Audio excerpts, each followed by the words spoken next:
जो प्रशासन और पुलिस को चलाता है, आज इनका प्रचारकों का कैडर उससे ऊपर है।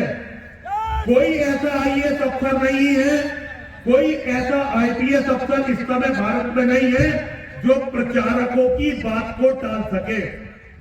और संघ का ये मूल सिद्धांत था। भैया ने जो बातें बताई वो अपनी जगह होंगी, लेकिन संघ जिनके विचारों पर बना उनका नाम था वीर सावरकर। और उन्होंने कहा था राजनीति का हिंदूकरण और हिंदू का सैनिकीकरण। दुनिया में एक बात समझिए, जिसकी बात में अंतर है उसके बाप में अंतर है। अगर हमारी कथनी और करनी में अंतर है तो इसका अर्थ है हम ना तो हिंदू हैं और ना ही मानव कहलाने के लायक हैं। तो आप सभी लोग, सरकार पता नहीं कब तक आपकी है, ये कभी तय नहीं होता। सत्ता कभी किसी की सभी नहीं होती।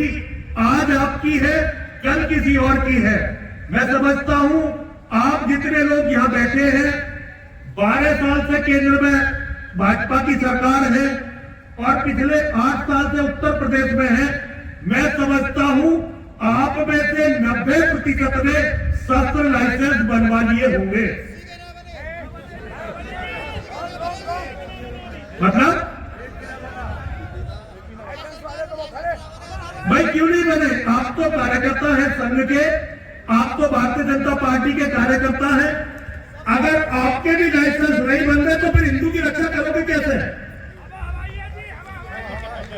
चलो छोड़ो, मैं अपनी बात शुरू करता हूं। इसका मतलब गलत बोल गया मैं अपनी बात शुरू करता हूं। एक बार मेरी मां पार्वती गणेश जी के साथ घर में थी। गणेश जी को उन्होंने बाहर पहरा लगाने के लिए कहा। महादेव आए और महादेव का अपने पुत्र से विवाद हुआ। उस विवाद में महादेव ने गणेश जी का सर काट दिया। मेरी मां ने क्या कहा? मेरी मां ने सारी सृष्टि के चलाने वालों से कहा कि यदि मेरा बेटा नहीं बचा तो दुनिया में किसी का बेटा छोड़ूंगी नहीं। देखिए, सनातन धर्म के मानने वाले अगर आप हैं तो आप चाहे किसी जाति के हो, किसी वर्ग के हो, हमारे धर्म के सबसे बड़े देवता महादेव और हमारी मां है। तो हमारी मां ने महादेव से कहा कि यदि मेरा बेटा नहीं रहा तो दुनिया में किसी का बेटा छोड़ूंगी नहीं।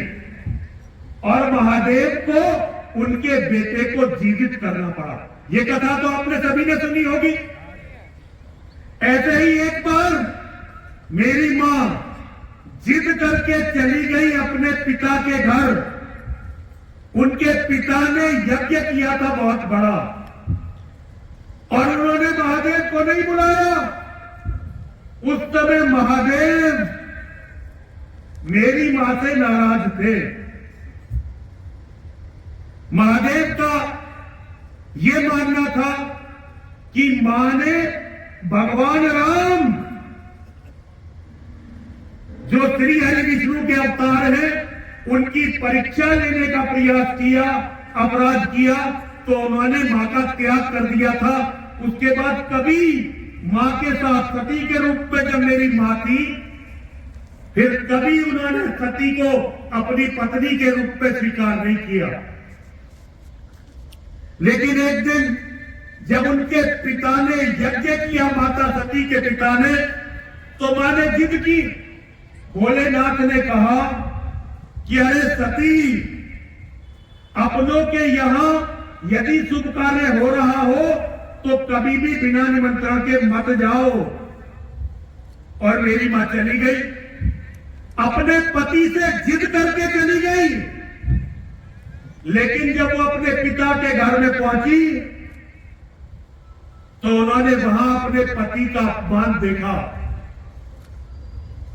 हमारे धर्म का अर्थ है मां और महादेव, मां और महादेव, मां और महादेव, मां और महादेव, मां और महादेव, मां और महादेव, मां और महादेव। मेरी मां ने अपने पति का अपमान देखा और उन्होंने अपने पिता के घर अपने प्राण दे दिए और महादेव को पता चला कि मेरी पत्नी का ऐसे ऐसे बलिदान हो गया। उन्होंने वीरभद्र और भद्रकाली को आदेश दिया, अभी जाओ मेरी पत्नी का प्रतिशोध लो, अभी जाकर राजा दक्ष की गर्दन काट दो और यदि ब्रह्मा, विष्णु और इंद्र भी यदि दक्ष को बचाने के लिए आए तो उन्हें भी मार देना। ये है सनातन धर्म। अपनी पत्नी का अपमान देखने वाला अपने